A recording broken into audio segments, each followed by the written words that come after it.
everyone, and welcome to episode 292 of the Medieval Podcast. I'm Danièle Cybulskie, also known as the 5-Minute Medievalist. One of the most celebrated moments in childhood is when a person utters their very first words, stepping over a brand new threshold of communication. And anyone who's spent time with kids knows that from that moment on, all bets are off. Innocent and unfiltered, the speech of children can frequently cause us to think deeply, or blush deeply, just as it did in the Middle Ages. This week, I spoke with Dr. Julie Singer about infant speech in medieval literature. Julie is professor of French at Washington University in St. Louis and the author of Representing Mental Illness in Late Medieval France, Machines, Madness, Metaphor, and Blindness and Therapy in Late Medieval French and Italian Poetry. Her new book is Out of the Mouths of Babes, Infant Voices in Medieval French Literature. Our conversation on what medieval people thought about infancy in general, how literary children could be vehicles for truth and justice, and how even in the Middle Ages, kids were known to say the darndest things, is coming up right after this. Well, welcome, Julie, to talk about medieval childhood and all that stuff. We are already laughing as we start this because we had this freak power outage, but we're going to try this again. Welcome. I'm so happy to have you on the podcast. Thank you. I'm delighted to be here. Okay, so what we started talking about is how medieval people thought about childhood, because it's not quite the same as how the 19th century historians told us to think about it. So how did medieval people think about childhood? It's a great question, and I think a lot of us have this perception that people in the Middle Ages or the early modern period thought of children as little adults. This is a perception that's been around for quite a while, especially since the work of a historian called Philippe Ariès, who did really groundbreaking studies of childhood in pre-modern periods. But there was a lot that he might have misinterpreted in the evidence. So while a lot of us think that maybe people in the Middle Ages didn't conceive of childhood as a special time in life with different expectations than we have for people in adulthood, that doesn't seem to have been true at all. Now, what did make childhood quite different in medieval Europe is the fact that infant mortality was so high. Now, this doesn't mean people loved their children less or tried to be detached from them, but it does mean that childhood had really different symbolic resonances for medieval people than it has today. Yeah, absolutely. Okay, so childhood wasn't as simple as you're just born and then you're a little grown up. There are distinct stages that people talk about when they're conceptualizing childhood from the ancient period that gets sort of brought into the medieval period. So what are the phases of childhood that children are expected to go through? In the Middle Ages, especially academic writers were really interested in creating categories and subcategories. So one of the topics that gets talked about a lot is the ages of man. That is this idea that we can divide the ordinary life cycle or life course of a human being into steps. And if people survive, they will pretty much follow those steps in order. These models tend, of course, to start with childhood, but depending on how many steps they divide the human life into, there can be more than one phase of childhood. So we might have 3 lives where it's just childhood, young adulthood, and old age, all the way up to 7 and more life stages. And in those models with lots and lots of life stages, we find that early childhood is treated very differently than later childhood. And we get some echoes of this today, right? If we think about religious rituals, for example, well, why does confirmation happen when it happens for a child today? A lot of that goes right back to these medieval ideas about what makes a young child different from what we might call a tween today or an adolescent. When are they capable of reason? When are they capable of taking on more responsibility? And for medieval writers, a lot of this gets tied to when can they talk? Because if they can't talk, we don't think they can necessarily reason. Right. And this is where your book is focused on the connection between childhood and language. And for you, this begins in utero. Tell us a little bit about why you started in utero. Well, you might think it would be pretty simple to figure out when childhood starts, but it's actually a little bit complicated in these medieval texts. Is a fetus a child or not? I think that's a question that a lot of people wrestle with today. Mm-hmm. When does life start? So if childhood is a process of acquiring new competencies, new responsibilities, increased ability to participate in society, well, where does that start? And we do see medieval writers, I think, wrestling with that question by imagining, okay, well, what is it like to be a fetus? What can fetuses do? What do they perceive around them? What do they know about the world? Well, this is what brings me to my next question, which is how do you figure that out when you're looking at medieval sources? Because, I mean, obviously the children are not writing books. The people who are writing books are often not at the side of the cradle. So where did you look for resources to find out more about medieval childhood and especially infancy? The first thing I had to wrestle with was that, in a way, I wasn't writing a book about children. That is, I don't think I've necessarily learned a whole lot about what real children's lived experience was like. But what I have learned a lot about is how adults used their ideas about children to explore some really big questions like, when does life begin? What is it to be a human? And so while we can never know, I don't think, not with current technologies, not even with ultrasound, we can't really know what it's like, or can't really remember what it's like to be a fetus in the womb. It's fascinating to see how the writers imagine that space and that time. So I began with looking at medieval encyclopedias, because again, while the popular perception might be that in the Middle Ages, there wasn't a whole lot of scientific writing that was accessible to non-specialists. In fact, there was a huge boom starting especially in the 13th century in encyclopedias. People wanted to know about these areas of knowledge that they didn't necessarily otherwise have access to. So I started with these encyclopedias, but I soon found that in a lot of literature as well, we get these spaces reimagined, but not often with completely normal human infants. So one of the key scenes of fetal speech is the visitation. When the Virgin Mary is visiting her cousin, and they're both pregnant at the time, a lot of medieval writers start imagining, well, it's not just Mary and Elizabeth who are having a conversation, but John the Baptist and Christ, who are in their wombs at the same time, are also interacting. So while that doesn't necessarily tell us about the experience of a normal human child, I think it tells us something very interesting about what happens when these writers try to imagine the point of view of somebody in utero. It's really interesting and fascinating the way that medieval people will work around ideas like this, because there is an understanding that the fetus will understand you to a point, and that people were still speaking to bellies, still rubbing bellies back in the day. So there is an idea that you can still communicate. And it's interesting to see these medieval thinkers engaging with, well, what are they thinking? Even if we're talking about miraculous stories right now, we're talking about biblical figures. Absolutely. And I think it all goes back to that question of, they were doing the things that we were doing, right? Like you said, they were talking to their belly. They were noticing the movement. So you get a lot of discussion in medieval French texts about, well, could you feel the fetus moving yet or not? And that makes a big difference in whether it's thought to have its full human faculties, right? Does it have the most human parts of its soul yet?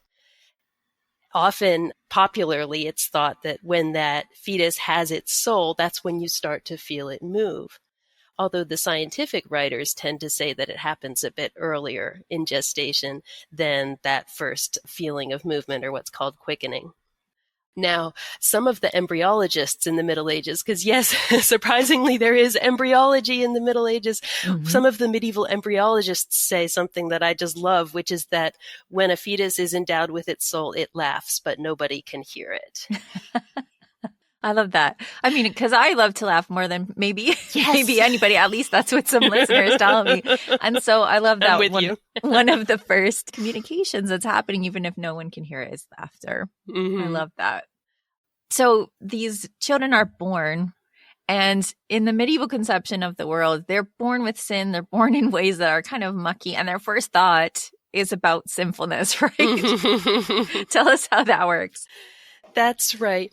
Well, the idea of original sin is that all people since Adam and Eve are born with a shared responsibility for humanity's downfall, which can be redeemed, right? This is a message of hope, but it means that even a newborn baby is not fully innocent. So even a newborn baby shares that responsibility. And one of the earlier things I noticed when I was working on this book is these wonderful interpretations of what newborns are actually saying when they start to cry. And again, this starts off a lot in biblical commentaries, but it soon spreads into all kinds of texts where they basically say, well, when a newborn boy is born, he cries, ah! And when a newborn girl is born, she cries, eh! And what they are saying is, A, it's really cold out here. Yep. Anybody here who's as old as I am might remember a movie called Look Who's Talking that came out, I think, in the late 80s, where they dubbed over an infant character. And when this infant was born, it said, put me back in. Yeah. Medieval writers say the same thing. The first thing they say is, I didn't like that experience of being born. That was uncomfortable. I don't like where I am right now. This is not a good place to be.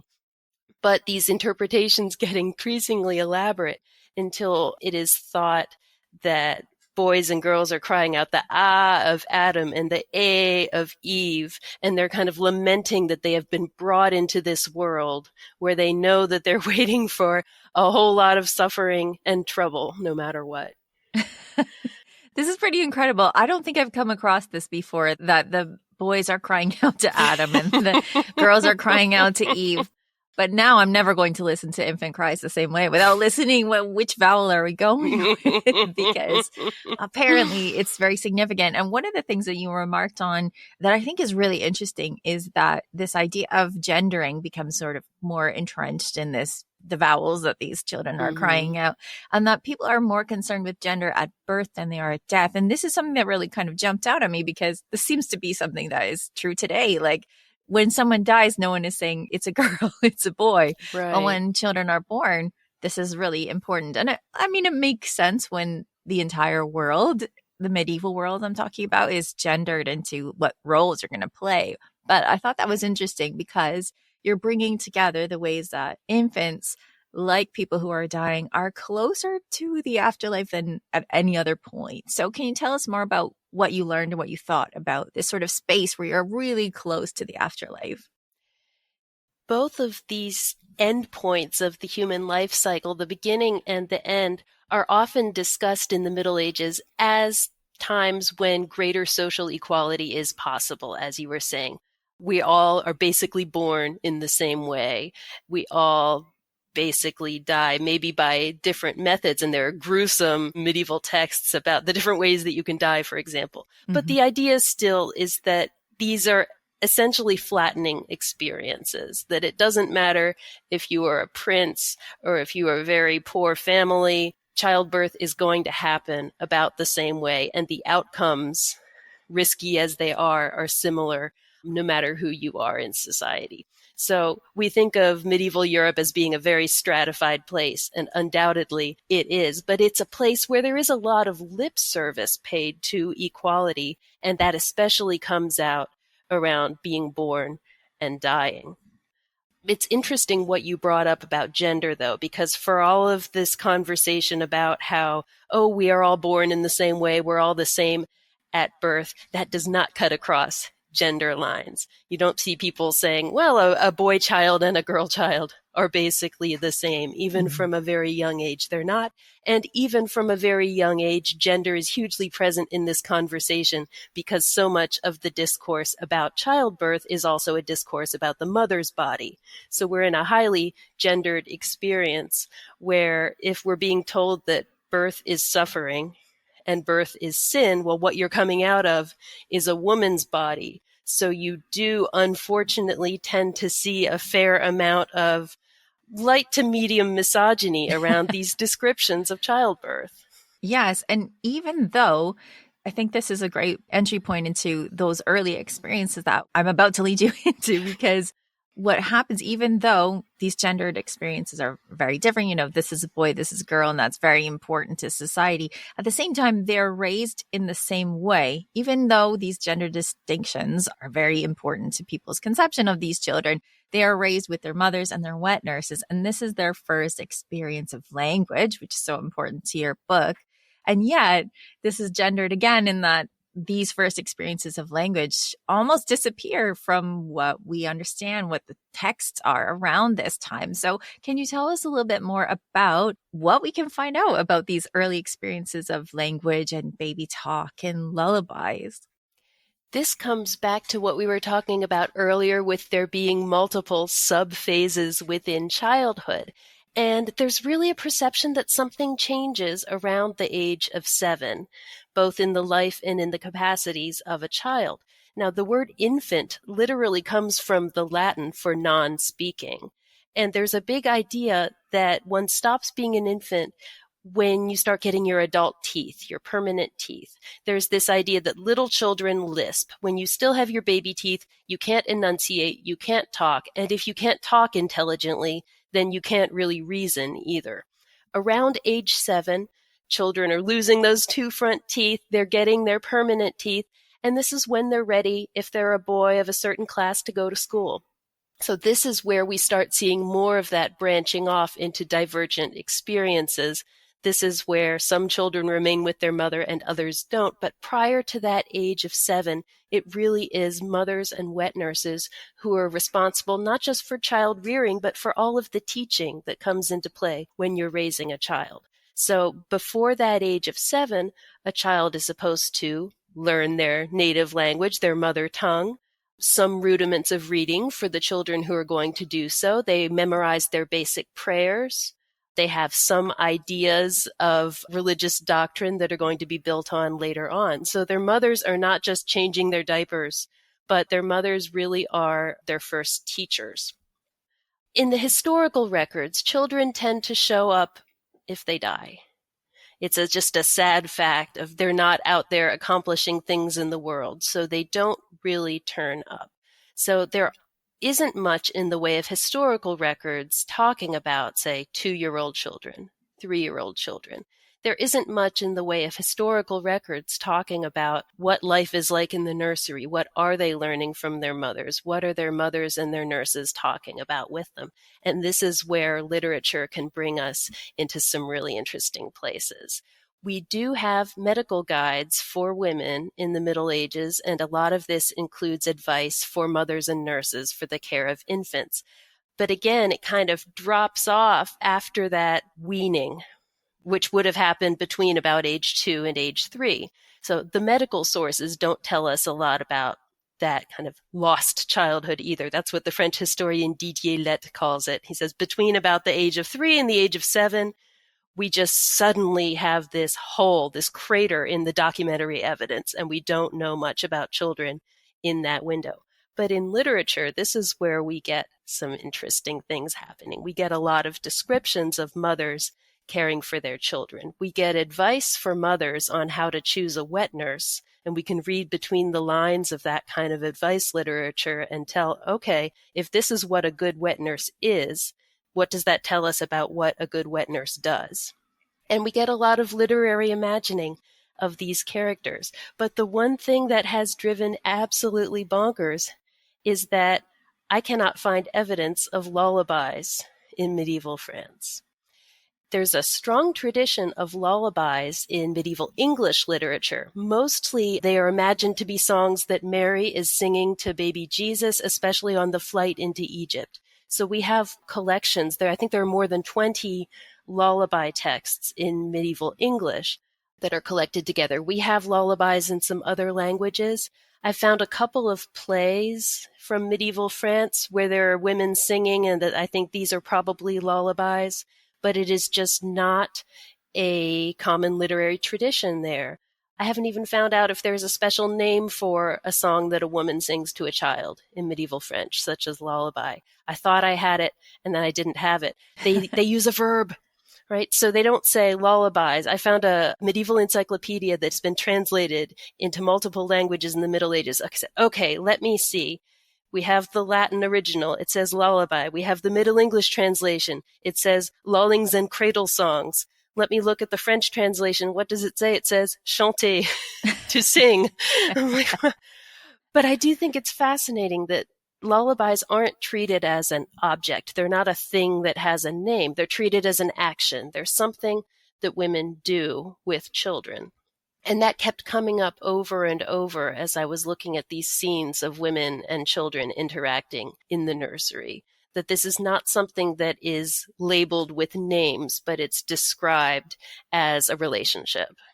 Yes, and it's described as an essential part of mothering. Like, you can't not do it. And it's funny because when you're talking about lullabies, growing up in Northern Ontario, one of the first things I learned in French was "Fais dodo," which is a French lullaby. And so, I'm reading your book and coming across these children that are going to see "Fais dodo." So it's interesting to see that still coming along. And yet we don't have these actual lullabies right now. But I mean, it makes sense who's writing, who has the pen in hand.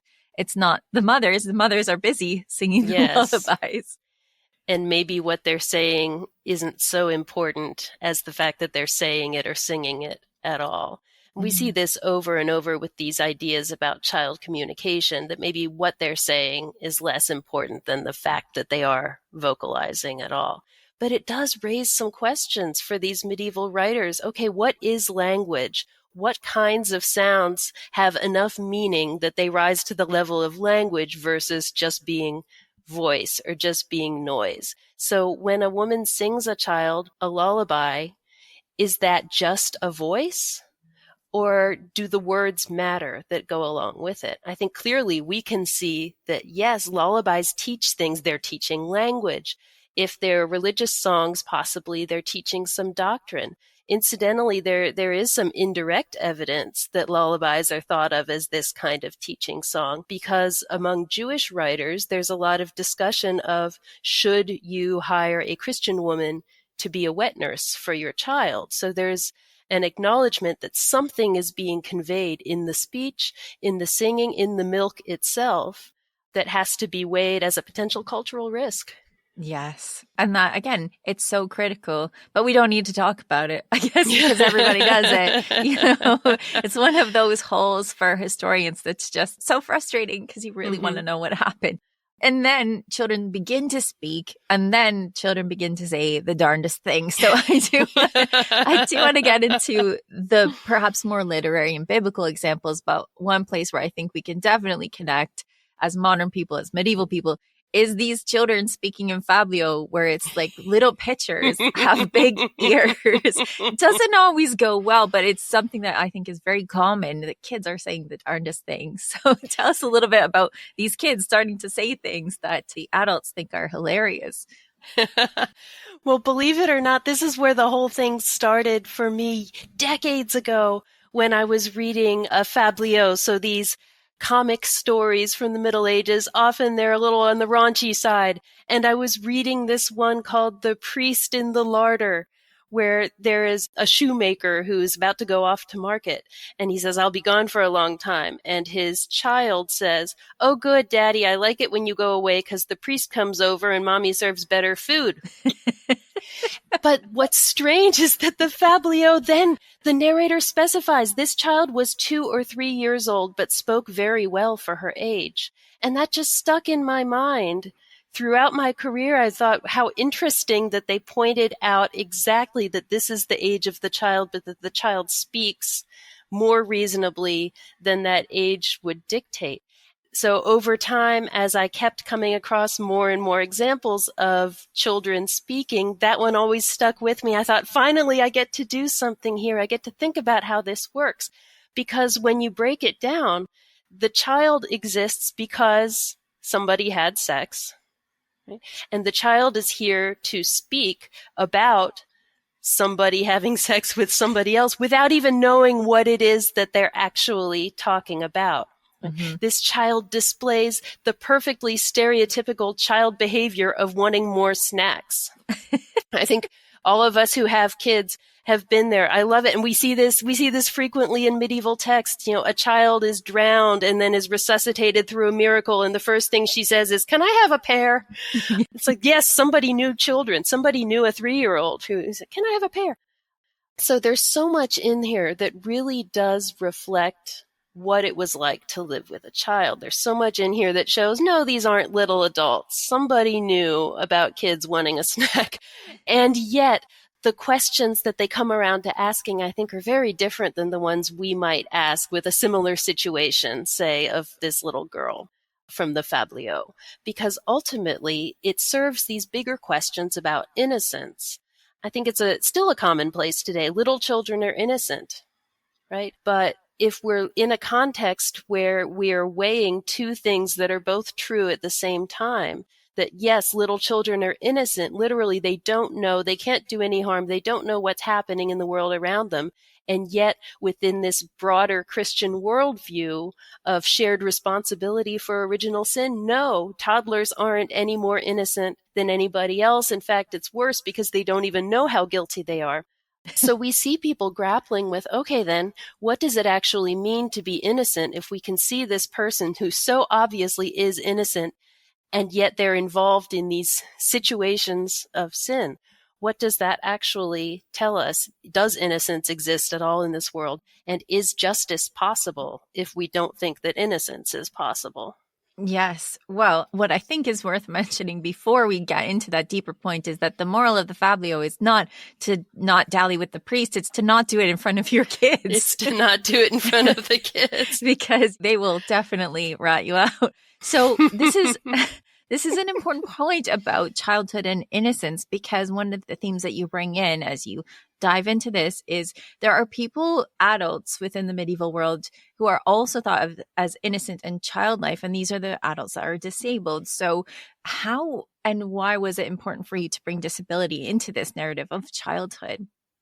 Childhood is a particular moment in life when the expectation is that the child cannot fully participate in society, that there is something limiting their ability to contribute in the same way that a typical adult would be expected to contribute.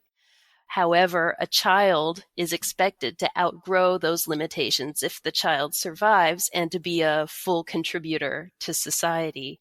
Whereas people with certain disabilities, and I wouldn't want to say as a broad brush that people with disabilities are considered to be innocent or to be incapable. But we do see that there are certain categories of adults who, like children, are impeded from full participation in society for various reasons, and who are not expected to grow out of that.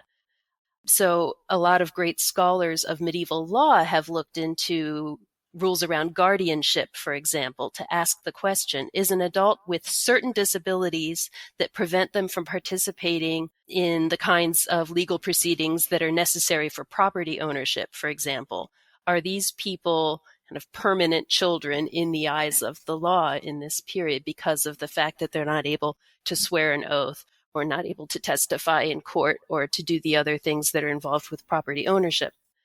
So for me, this is a really interesting question. I work a lot on disability in general. So to think about how is childhood like and not like disability, and then how do these categories completely get scrambled when we talk about children with disabilities, for me, it was really interesting to tease out. And again, because I've been thinking so much about child speech, it was really the question of muteness or of an inability to speak that got my attention here, because we do have miracle stories where children who are deaf and mute or just mute are healed. And then the question becomes, when they're healed miraculously, do they know how to speak or do they still have to learn like a baby would? Yes. And in talking about this, I used old language accidentally, and that these are people with disabilities. And really, we changed the language as society to really center the fact that these are people. Disabilities are just incidental to their personhood. And you really see that in these miracle stories that you're talking about, especially depending on who's telling them, where if a person's ability to speak is miraculously granted to them, their personhood is still there, was there beforehand, and it's there afterwards. And then they are taught to speak. I'm thinking about the miracle of Louis in particular, where he's taught to speak in the same sort of compassionate or not compassionate ways that children were. Again, we're talking about individual parents and stuff, but medieval parenting was a bit more severe, let's say. But Louis is taught, he's not dismissed as a person who is not useful. He is integrated into society depending on his needs. And I think that this is an important part of your discussion as well. Yes, so the story that you're referring to is one of the best known stories of a child with a disability in medieval France. And it gets talked a lot about because we have a version of the story that is based on his own testimony about the story. So a child was abandoned at a castle in Burgundy at about the age of 8. He was led there by another child and left, and work was found for this deaf and mute child with the smith of the castle. There's an extensive description of the kinds of torture that he was put through, especially by the other children who were trying to figure out if he was really mute or if he was just up to something. But when he's a young man, the funeral procession of Louis IX, the soon-to-be St. Louis, comes through town. And he follows it because he's annoyed that he hasn't been given new shoes at his workplace. And he thinks, I'll follow these rich people and see where they're going, and maybe they will give me better stuff. Now, he has been deaf and mute for as long as anybody at the castle has known him, so they haven't been able to teach him anything at all about religion or prayer. One of the common received ideas in this period is that deaf and mute people are not teachable. There's no consistent sign language. There are no institutionalized efforts at education of the deaf before the 16th century.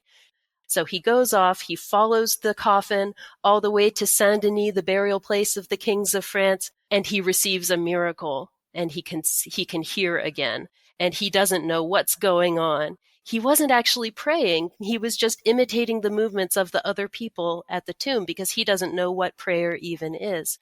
But he receives the miracle. And the reason we know this story is because during the canonization trial of St. Louis, when testimonies were gathered, this young man himself, who received afterward the name Louis, testified, as well as other people who had known him in his youth. See, they had to establish that he had been deaf and mute so that they could establish that a miracle had taken place. He gained the ability to hear, but had never been taught to speak. So he went back to the place where he had been raised, and they taught him how to speak in the way that you would teach a small child. And they put him in the kitchen and they showed him things and said the names, and he repeated the names after them.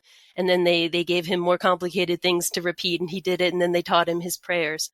So we get this really full description of language learning, the way a child learns it, but as performed with an adult who had just gained this capacity. It's such an important story because it tells us so much about the way people regarded each other and the way that they regarded children. And it is very illustrative of that practical sense of how you acquire speech, why it's important, why it's valued. So I think that we do need to get to the more fanciful examples, and that we have biblical examples. I'm thinking about Daniel, and we have the example of Merlin, which is perhaps more fantastical and interesting.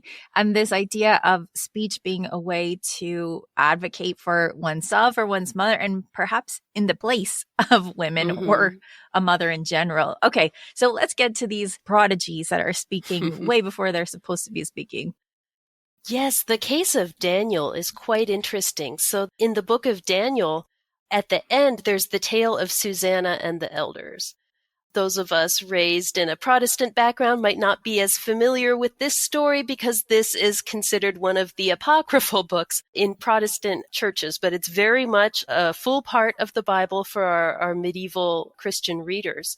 And in this story, Daniel, who is simply described as a child, is able to vindicate a woman who has been wrongly accused of infidelity, and he's able to do so essentially by tricking the two witnesses into contradicting one another. The great mystery writer Dorothy Sayers, who, by the way, was a medievalist by training, published an anthology of detective fiction, and she put the book of Daniel, chapter 13, as the first story in her anthology of detective fiction. It's like Poirot, except a child. But the Bible doesn't specify the age of Daniel when he does this. And what I found that's really fascinating is that in medieval French literature, he is a baby when he does this. So the authorities of the medieval church generally put him around age 12. But when we read these texts by medieval French writers like Guillaume de Machaut or Christine de Pizan, he's 1, 2, 3 years old when he's speaking, not only speaking, but proving the falsehood of the speech of others. It's pretty incredible to think about that and to think a little bit about how it's very medieval to take something from the Bible and make it even more, right? Yes. Like it's even more miraculous that he's defending this woman because he's even younger. And I love how you do mention in the book how Christine pulls back some of the agency from Daniel, gives it back to Susanna, which is very Christine as well. Yes. But why was it important, do you think, for medieval people to sort of repeat this story of Daniel as being important, as being something to talk about when we're talking about childhood and innocence and what children know? My sense is that it kind of depends on what the overall aims of the text are, and that in the texts where the focus is really on female chastity as the topic in and of itself, it doesn't matter so much if Daniel is very small. So in guides for how to be a good wife, written in France in the exact same period, we see Daniel being 5, 6 years old. But in books where they're really trying to get at the problem of justice and the problem of who has a voice in our system and who gets believed and who doesn't get believed, Daniel gets younger and younger in these. So I think there's a clear connection here to this question of who has a voice in our system, who matters, and who is the little guy, and how do we make sure that even the little guy gets heard. Yes. And the idea that when everything else is stripped away, all of the human implements, the innocence that you get to is very close to childhood, right? Mm-hmm. Although in the case of Merlin, he's very a tricky case because he's not quite human and he's certainly not innocent even when he is born. The circumstances of the conception of the future wizard Merlin are super complicated because his mother is essentially raped by an incubus. Mm-hmm. So he is not fully human, but she is not responsible for having chosen this. And so essentially there's a push and pull between the good and the evil within Merlin from the beginning. And this translates into him being born hairy with teeth. He's able to speak at a very young age. And when his mother is being prosecuted for having refused to divulge the identity of her baby's father, he is able to come to her defense, but he doesn't do it by saying, my mother is innocent. Merlin's mother is not innocent, although she's certainly not culpable, but she's not innocent. But Merlin does it by proving that the judge's mother had also had an affair with a priest, and therefore if the judge wants to punish Merlin's mother, the judge also needs to punish his own mother first, because what she did was even worse. And so the judge says, you know what, let's just forget that this whole thing ever happened. It is quite the image, this tiny, hairy Merlin. Yes. 18-month-old hairy Merlin. Yes, giving as good as he gets. I mean, it's an interesting question about justice again, because the idea is almost that there is no justice, or if there is justice, then everybody is culpable. And it's interesting that you have this child of an incubus telling this to the judge. Yes, and Merlin's mother keeps repeating, I cannot tell you more because I do not know what happened to me. And I think this is a very powerful statement about kind of the disenfranchisement of women, that she's saying, I don't know what has happened to me. I don't even have the language to describe what happened to me. I cannot defend myself in the kind of system that you have set up, because the system you have set up depends on people being able to explain in your language things that you understand. And you don't understand my experience, and there isn't language for my experience. Yeah. And I think that's a really interesting point as well, is there is no language for that experience, just as there is no language for the child experience. And so Hmm. you have to create these amazing narratives to sort of read onto them what the experience is, which Yes. can go very badly, as we've seen with poor Merlin's mother. Yes, Poor that's thing. right. Well, and I think that this is a part of another aspect to your book where you're talking about Susanna also in some versions of her story becoming sort of back to the primitive language of humans, which is she's just crying and she has to have this male child. I don't think that's accidental, coming to speak on her behalf, because she's sort of regressed to a point where she doesn't have language anymore. That's right. And it gets us back to, I would say, a bare human condition. Right? When you strip away language, when you strip away the pretense that our systems can render justice, what are you actually left with? And I think this is why ultimately these small children are so powerful, because they are what you're left with when you take away the education and the good manners and the years of home training and everything that turns us into an adult, and just say, okay, what is it to be a human without all of that other stuff? Well, babies are the ones who can give voice to that. And so I think that there's a reason why it's a baby who has to give voice to someone like Susanna or Merlin's mother as well. It's, let me strip away all of the pretense, all of the claims we might make about equality, all the claims we might make about justice, and this is all that's left. Yes. And so when you're looking at this, you're looking at literature and culture more broadly. Are you seeing babies appearing not just in the form of baby Jesus? Because this is the one example that everyone looks at for like innocence and precociousness and all of those things. Are you seeing it mostly being centered around this baby Jesus? Or are you seeing babies everywhere being precocious and being symbols? I think there are babies everywhere, and I think even baby Jesus can be really instructive, because so often the authors say, but he's not like any other child. For example, we were talking earlier about that question of when does a fetus acquire a soul? Our writers always have to tell us this is true of every human except for Jesus. He had a soul from conception, because it is not possible to imagine Jesus ever having existed in what they would call a vegetable or an animal state. So we can also learn a lot about what people might have thought about ordinary children by what they say is exceptional about either Jesus or these other very holy children like Daniel, who are serving as instruments through which God can put something right. Well, absolutely. He can do it however he wants. But this is, I mean, this is the example that the medieval world is looking to. So as Mhm. we wrap up, as somebody who's been studying babies in the medieval world and also disability in the medieval world, what do you want to leave people with, people who are maybe not so familiar with the medieval world, about how we should look at these conceptions that people have of children at the time, considering all of the myths that we've put on it as modern people? What do you want to leave people with when they're looking at representations of medieval children?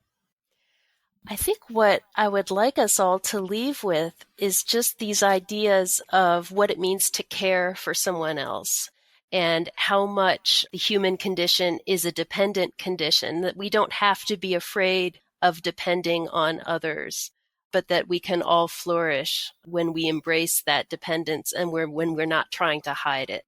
I think that this is something that emerges both with literary discussions of babies and small children and their mothers, and with discussions of people with disabilities or people we might identify as such today, that the human condition works best when we're not trying to pretend that we don't need each other.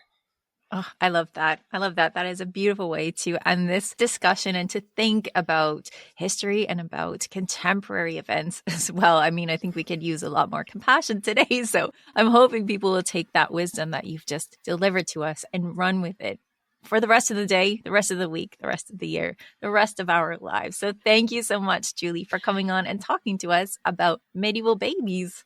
Thank you. It was a pleasure. To find out more about Julie's work, you can check out her faculty page at Washington University in St. Louis.